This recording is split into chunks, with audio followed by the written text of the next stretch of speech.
आज हम एक ऐसी प्राचीन भविष्यवाणी को समझने जा रहे हैं जो सदियों से लाखों लोगों के दिलों में बसी हुई है। ये भविष्यवाणी है इमाम मेहदी की वापसी की। जरा सोचिए, आज के इस टेक्नोलॉजी और साइंस के जमाने में भी आखिर क्या वजह है कि दुनिया भर में करोड़ों लोग अब भी एक बचाने वाले का, एक उद्धारकर्ता का इंतजार कर रहे हैं। चलिए इसी बुनियादी सवाल की तह तक चलते हैं। इस पूरे विश्लेषण में हम एक सफर पर चलेंगे।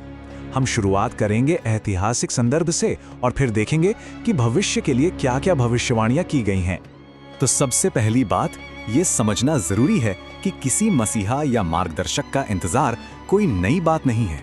ये तो इतिहास में बार बार दोहराया गया एक पैटर्न है। अगर हम इतिहास पर नजर डालें तो ये साफ दिखता है। जब जब समाज में उथल पुथल मची, कोई बड़ा संकट आया, तब एक दिव्य मार्गदर्शक के आने की बात हुई है। चाहे वो नूह का दौर हो, इब्राहिम का, मूसा का, ईसा का या फिर पैगंबर मोहम्मद का समय हो।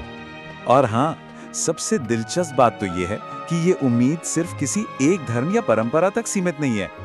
ये टेबल देखिए, ये वाकई कमाल की है। इस्लाम में इमाम मेहदी, हिंदू धर्म में कल की अवतार, बौद्ध धर्म में मैत्रेय, ईसाई और यहूदी धर्म में भी मसीहा का इंतजार है। नाम अलग अलग हो सकते हैं, लेकिन सोच लगभग एक जैसी है कि एक महान हस्ती आएगी और दुनिया को अन्याय से मुक्त कर संतुलन स्थापित करेगी।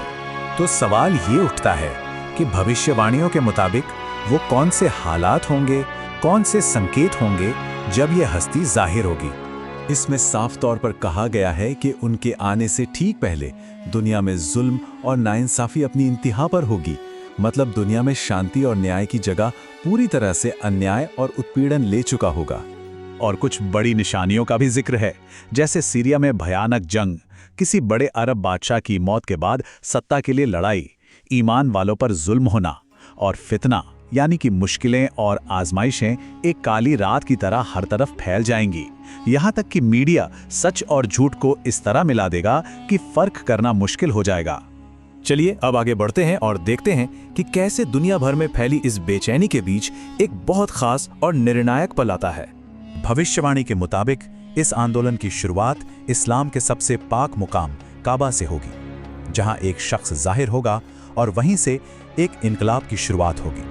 313 ये कोई आम नंबर नहीं है, ये उनके सबसे पहले और सबसे खास साथियों की तादाद होगी। ये संख्या हमें सीधे बद्र की उस ऐतिहासिक जंग की याद दिलाती है, जहां पैगंबर मोहम्मद के साथ भी 313 साथी ही थे। और ये शुरुआती 313 लोग कोई आम भीड़ नहीं होंगे। ये दुनिया के अलग अलग कोनों से आए लीडर होंगे, बहुत अक्लमंद, नेक और ताकतवर। कहा जाता है कि उनमें से हर एक के पास 40 इंसानों के बराबर इल्म होगा और उनका सबसे पहला काम इमाम मेहदी के हाथ पर बैत करना यानी अपनी वफादारी का अहद करना होगा। इस आंदोलन के शुरू होते ही ये भविष्यवाणी की गई है कि दुनिया भर में कई बड़े और भयानक संघर्ष शुरू हो जाएंगे।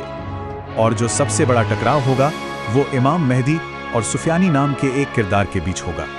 एक तरफ इमाम मेहदी होंगे जो मक्का से उठेंगे और जिनका मकसद इंसाफ कायम करना होगा। दूसरी तरफ होगा सुफियानी जो सीरिया से निकलेगा और उसका मकसद सिर्फ जुल्म फैलाना होगा। ये एक तरह से हक और बातिल की पुरानी दुश्मनी का आखिरी दौर होगा। और इन जंगों का एक पूरा सिलसिला बताया गया है। सबसे पहले सीरिया से सुफियानी निकलेगा और खून खराबा करेगा। फिर एक करिश्मा होगा और उसकी फौज रेगिस्तान में धंस जाएगी। इसके बाद अरब में जंग होगी जिसमें मेहदी सुफियानी को शिकस्त देंगे। फिर पश्चिम के साथ एक शांति समझौता होगा, लेकिन वो समझौता तोड़ दिया जाएगा, जिसके बाद आखिरी और सबसे बड़ी आलमी जंग होगी। इन तमाम भयानक लड़ाइयों और मुश्किलों के बाद भविष्यवाणी एक ऐसे दौर की बात करती है जहां दुनिया का निजाम पूरी तरह बदल जाएगा। एक बड़ी निशानी ये बताई गई है कि कॉन्स्टेंटिनोपल यानी आज का इस्तांबुल बिना किसी जंग के फतेह कर लिया जाएगा, सिर्फ अल्लाह अकबर के नारों की गूंज से।